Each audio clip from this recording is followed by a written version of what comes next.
만약에 여러분이 살면서 가장 후회되는 순간으로 돌아갈 수 있다면 뭘 바꾸고 싶으세요? 판사 이한영 주인공은 그냥 한순간이 아니라 인생 전체를 다시 살 기회를 얻었어요. 그것도 자기를 죽인 놈들 코앞에서 말이죠.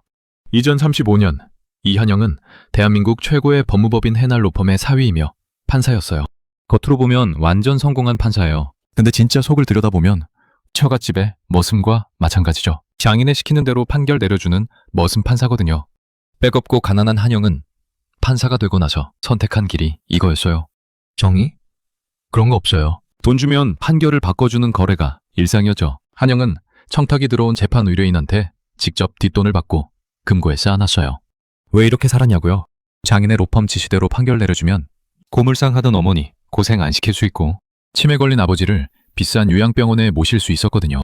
그래서 죄책감도 없었어요. 오히려 현실적인 선택이라고 스스로 합리화했던 거죠. 그런데 한영의 인생에 터닝포인트가 생깁니다. 화학회사 재판이었는데 근로자들의 산업재해 피해가 엄청 많은 사건이었어요. 의뢰받은 장인의 로펌에서는 한영에게 무죄 판결 내리라고 지시했고 한영은 그대로 했어요. 아니 더 나아가서 아예 기각 판결을 내려서 뒷돈 3억을 추가로 챙겼죠. 그 판결 때문에 산업재해 피해자가 스스로 목숨을 끊어요. 이게 한영한테 첫 번째 충격이었어요. 그 피해자는 오래전부터 한영도 알고 있던 지인이었거든요. 그리고 결정타가 왔습니다. 한영의 어머니가 그 피해자의 장례식장 다녀오다가 쓰러지신 거예요. 그러고 하필 어머니 본인의 생일날 돌아가셨어요. 이게 얼마나 충격적이었냐면 한영이 완전 무너졌거든요. 한영은 불효를 저지른 충격과 자괴감에 무너져 내렸죠. 근데 여기서 끝이 아니에요. 로펌에서 또 재판 하나 던져줬는데 이게 S그룹 사건이었어요. 그 뒤에는 강신진이라는 사람이 있었죠. 이 강신진이 누구냐면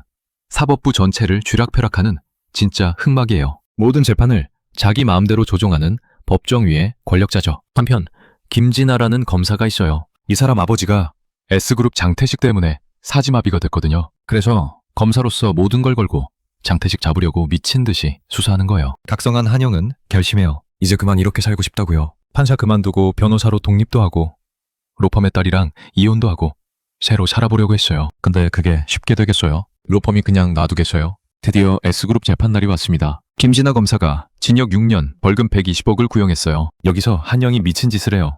구형의 거의 2배를 선고하는 거예요. 징역 10년, 벌금 240억. 법정 구속이라는 완전 폭탄 선고였죠. 청탁 재판 거래 내용과 완전히 다른 판결이에요. 모두가 충격에 빠졌습니다. 근데 이게 한영한테는 죽음의 시작이었어요. 독립하려고 얻은 허름한 변호사 사무실에서 괴한한테 습격당했거든요. 깨어나니까 바로 옆에 피 묻은 시체가 놓여 있었죠. 놀란 한영은 도망치고 살인 누명으로 경찰에 쫓기다 결국 체포됩니다. 이건 잔인과 강신진의 말을 거역한 보복이었죠. 한영은 자기가 판사로 판결하던 그 법정에서 살인죄 피고인이 되었고 무죄를 주장했지만 소용없었죠. 그리고 강신진의 사주를 받은 법관 동기 김윤혁이 한영에게 알약을 건넵니다. 더 큰 고통을 당하기 전에 조용히 죽으라는 거죠. 강신진이 시킨 거였어요. 한영은 이대로 죽을 수 없다고 생각하고 도망을 치지만 결국 강신진이 보낸 괴한이 칼로 찔러서 죽게 됩니다. 죽어가면서 한영은 환영을 봤어요. 돌아가신 어머니가 보이고 장인이 목줄 잡아당기는 모습이 보이고 자기 판결 때문에 죽은 사람들이 보였어요.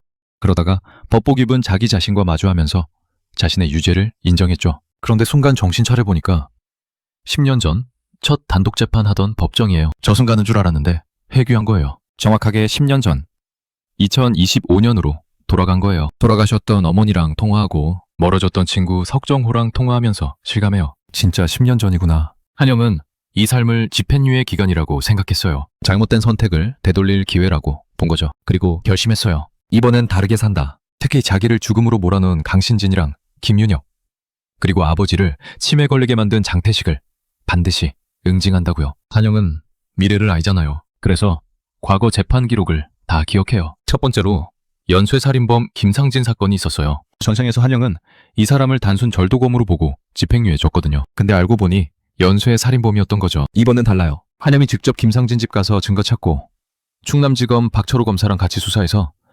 김치냉장고에서 연쇄살인 증거 찾아냈어요. 도망치는 김상진을 차로 들이받아서 하반신 불구로 만들고 법정에서 사형 선고 때렸죠. 완전 통쾌하게 응징한 거예요. 이 사건으로 한영은 유명해졌어요. 정의파로 알려진 충남지법 백이석 법원장의 관심을 받게 됐죠. 근데 동시에 강신진도 한영에게 관심을 보이죠. 한영의 두 번째 재판은 보험살인 사건이었어요. 교통사고로 죽은 김선희는 12억짜리 사망보험을 8건이나 들어놨었고 수령인이 약혼자 박혁준 한 명이었거든요. 완전 수상하죠. 한영은 미래를 아니까 이게 3년 뒤에야 진실이 밝혀지는 교활한 보험 사기 사건인 걸 알아요. 그래서 대진일보 송나연 기자 통해서 언론에 여론몰이를 합니다. 이 사건은 해결이 어려운 깡치 사건이라서 같은 법조인들에게 한영의 판결이 주목을 받게 됩니다. 한영은 법정에서 미친 반전을 보여줬죠. 김선희 사촌 여동생 김가영이 세컨드폰 숨기고 있었는데 한영이 법정에서 직접 전화 걸어서 찾아낸 거예요. 가방에서 벨소리 울리는 거 완전 소름이었죠. 결국 박혁준이랑 김가영이 연인 관계였고 둘이 짜고 김선희 죽인 거였어요. 이로써 강신지는 한영을 주목하기 시작했어요. 백이석 법원장은 이한영을 불러서 칭찬하면서 자기가 대법관이 되면 한영을 서울로 데려가겠다고 했어요. 근데 미래를 알고 있는 한영은 속으로 생각하죠. 백이석이 대법관 되면 얼마 못 버티고 쫓겨나. 그럼 안 돼.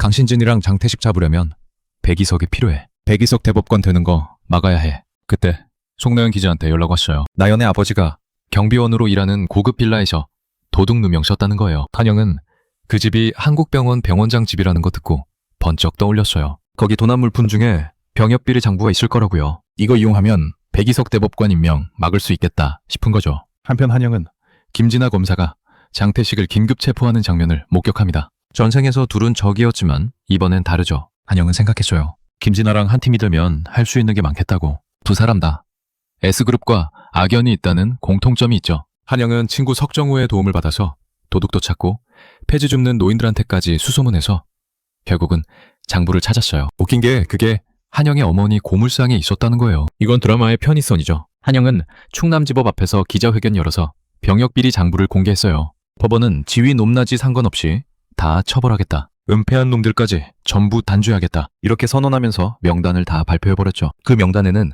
대통령실 경제수석을 비롯해 정계 당대표, 재벌그룹의 대법관까지 있었죠. 사법부 전체가 발칵 뒤집혔어요. 백이석 법원장은 대법관 제안 받았지만 고민하게 돼요. 한영의 진짜 의도를 어느 정도 눈치챈 것 같아요. 그래서 대법관 제안 거절할 가능성이 높죠. 여기서 백이석이랑 한영 사이에 묘한 신뢰가 생기는 거예요. 한영의 병역 비리 폭로가 얼마나 큰 파장을 일으켰냐면 대법원까지 흔들릴 정도였어요. 강신지는 한영을 평가하게 되죠. 이놈이 쓸모있는 놈인지 아니면 통제 안 되는 미친놈인지 판단하는 거예요. 근데 강신지는 결론 내렸을 것 같아요. 저 정도 배짱이랑 능력이면 내 밑에 두면 실만하겠다고요. 그래서 오히려 서울로 끌어들이기로 한 거죠. 한영은 서울중앙지법으로 발령을 받아요. 서울에 도착한 한영이 드디어 강신진을 만나는 장면이 나와요. 한영은 공손하게 인사합니다. 판사 이한영입니다. 수석님께 꼭 필요한 사람이 되겠습니다. 겉으로는 완전 충성 맹세하는 거예요. 근데 속으로는 어때요? 전생에서 날 죽인 놈 바로 앞에 다시 섰다. 이번엔 내가 당신을 심판한다. 이런 복수심이 활활 타오르고 있는 거죠. 서울에서 한영은 전생 아내였던 유세희랑 다시 만날 거예요. 두 사람은 앞서 소개팅으로 만났었어요. 한영을 기다리고 있는 세희에게 한영이 늦게 나타나고 그런 한영을 세희가 뺨을 때렸어요. 5회에서는 그 이후 두 사람 관계가 어떻게 변하는지 조금 나올 것 같아요. 김진아 검사와의 본격적인 만남도 있을 거예요. 김진아는 장태식 잡으려고 미친 듯이 수사 중이거든요. 자기 아버지를 사지마비로 만든 장본인이니까요. 한영 아버지도 S건설 철거 시위 때문에 집단 상해 누명 쓰고 감옥 갔다가 치매 걸렸죠. 김진아 아버지는 사지마비가 됐고요. 둘 다 장태식 때문에 인생이 힘들어진 거예요. 이로 인해서 한영이랑 김진아가 손잡게 됩니다. 이제부터 진짜 싸움이 시작되는 거죠. 판사 이한영은 그냥 회귀물이 아니에요. 한영이 단순히 복수만 하는 게 아니라 진짜 정의로운 판사로 거듭나는 과정을 보여줘요. 전생에서는 돈이랑 권력 앞에 무릎 꿇었지만 이번엔 누구 앞에서도 당당하게 정의를 외치는 판사가 되는 거죠. 판사 이한영 5회 금요일 밤 9시 50분 MBC에서 방송됩니다. 구독, 좋아요 부탁드리며 시청해주셔서 감사합니다.